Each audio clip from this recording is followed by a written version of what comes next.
This is indeed, actually in the past decade, I was thinking about it, it's my third time that I've had the honor and the pleasure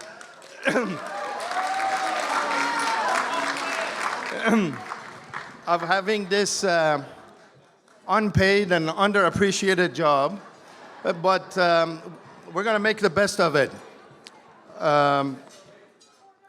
You know, look at this. I'm really, really nervous. Look, I have never spoken in front of this many good-looking and rich people. So if I do my job right, hopefully you will all leave as beautiful, but far less rich. Ozzy Hariri has started this many, many years ago, and we're delighted to have her as our boss and as a spiritual leader. Thank you so much for your support of ISF as we celebrate our 15th year.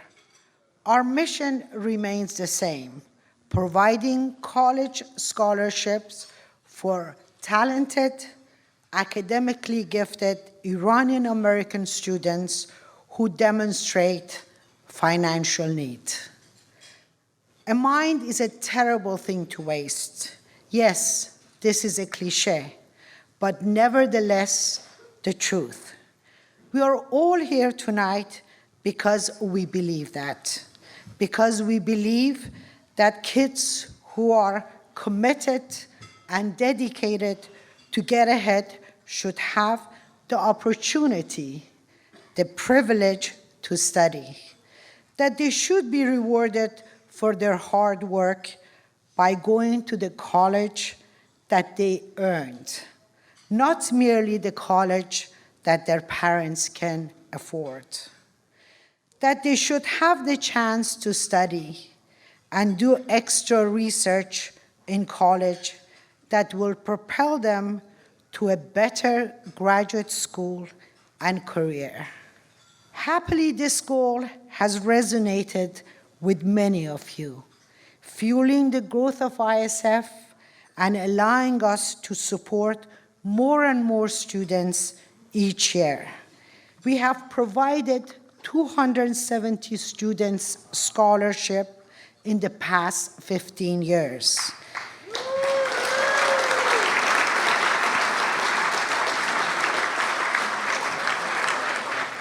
The highlight of our annual gala is always the testimonials of our students. ISF goes beyond monetary support. Our recipients join the ISF family, receiving mentoring and support beyond their college years. We are committed to their success and follow their achievements with pride. When you are deciding how to allocate your charitable contribution this year, please remember these kids. We want you to smile when you're writing these checks of support, warmed by the dreams that you are making possible. Please let me reassure you, we are run by volunteers and have no payroll and no expenses. All the money that is given to us goes directly to the scholarships, 100% period.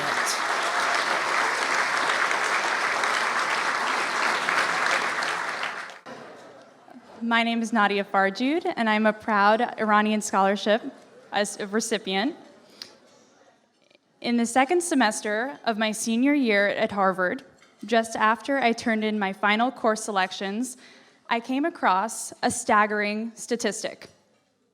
Only about 7% of the world has a college degree.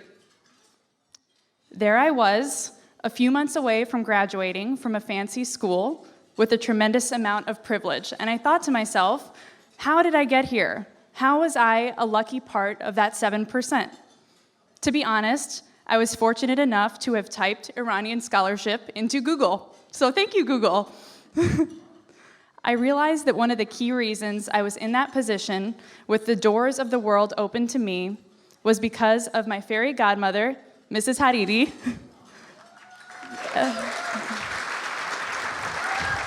the ISF team, and this community, and of course, my parents.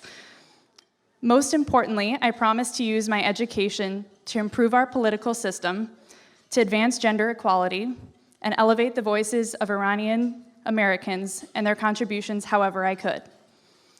In politics, I studied why it's important for women and minorities to be represented at the highest levels of office in the United States. In the audience tonight, there are scientists, activists, artists, musicians, teachers, and doctors, all supported by ISF, who are changing the face of Iranian American leadership in the United States. Technically, ISF stands for Iranian Scholarship Foundation, but to me, it also stands for I'm so fortunate.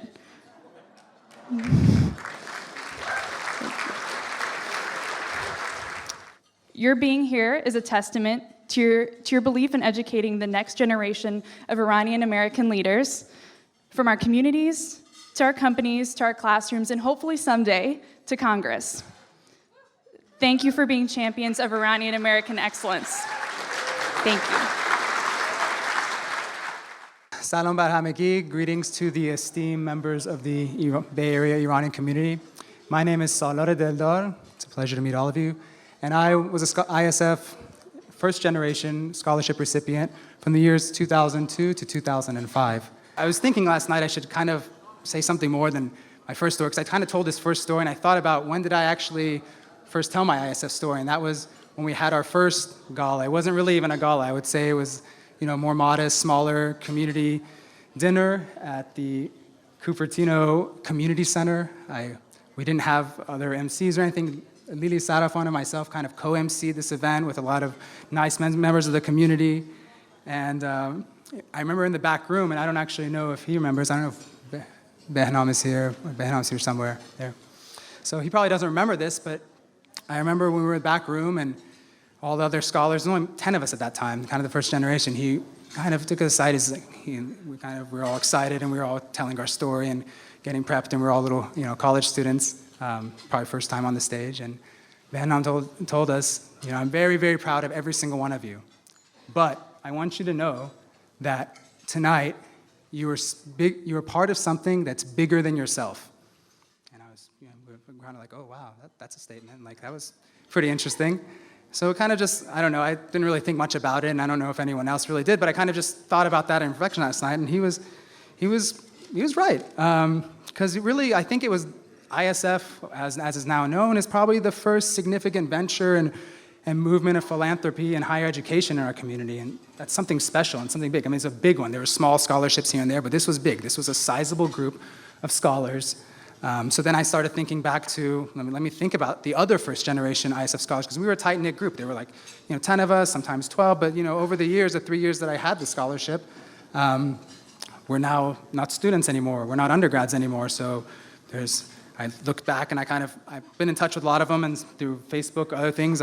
We have a dentist in Florida. We have an oncology pharmacist in San Diego, a mechanical engineer who finished her PhD at MIT and she just recently moved from the Bay Area to Europe. We have another physician at Kaiser now, an assistant principal in San Jose.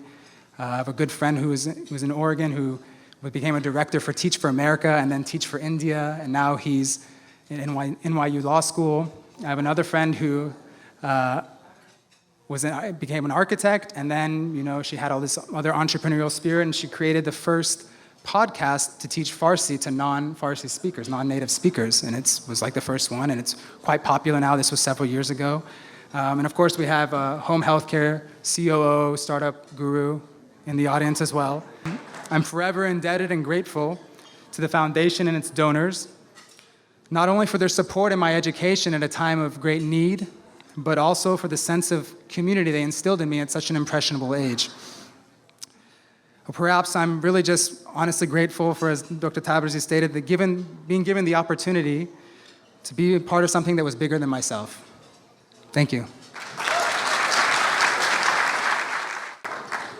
Salam alaikum. I'm here not to introduce Maziar Bahari, as he truly needs no introduction. I only hope to share and celebrate with you aspects of his remarkable career. A career defined, I would suggest, by three outstanding characteristics. First, Maziar is a man of many talents. He has, secondly, achieved singular accomplishments in every field of his many endeavors. And finally, there is a common humanity, an empathy for the maligned and the marginalized, and an acute sense of aesthetics that shines through all he does. Thank you so much for inviting me to this amazing event. As Abbas Milani said, Dr. Milani mentioned, it's a wonderful coincidence that I'm here the night after we launched the Education is Not a Crime Live 2015 event in LA. I don't know how many years, and I may sound a little bit excited and out of breath being here and hearing all these wonderful people. I had a meeting with Ozzy a few hours ago. She told me about all the wonderful graduates who've been supported by ISF, doctors, physicians, engineers, people who advise Supreme Court judges. Can I mention these, or? I can? Okay, Supreme Court judges and human rights activists. So I may sound a little bit excited and out of breath. And when Ozzy and Abbas were telling me about the achievements of ISF, I felt really proud to be Iranian and called Ozzy and other people involved in ISF and the graduates and the people who were supported by ISF as my compatriot. Thank you so much for inviting me here. I am really honored to be here. I'm just so excited to hear all the news that man who reached Berkeley from Isfahan via Alabama, of all places. That was just a wonderful story. I mean, who thought that, the stopover from Isfahan to Berkeley can be in Alabama? I mean, that's just amazing. And I'm sure there are more stories like that. So I'm going to stop talking and enjoy your dinner.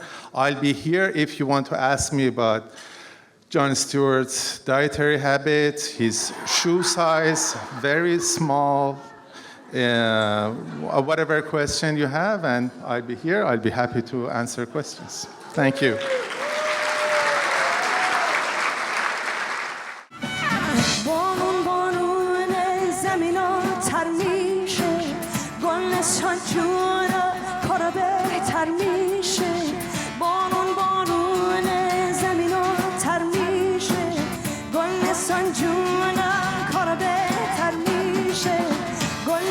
جونم تو شانه زاره بلش میکاره میترسم به چون طاقت نداره طاقت نداره طاقت نداره طاقت نداره